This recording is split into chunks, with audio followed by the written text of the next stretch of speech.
Sábado chuvoso, criança pequena em casa, friozinho. E como fazer para segurar uma criança dentro de um apartamento no final de semana? Bom, a gente tem que inventar, temos que improvisar.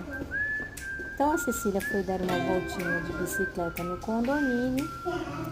E aí mais do que depressa ela correu para onde, né?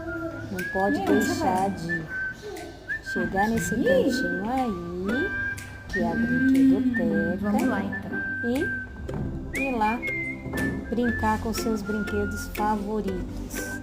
Nesse caso, ela foi para o seu castelo encantado. Aí ela se sente uma princesa. Como adora essa casinha.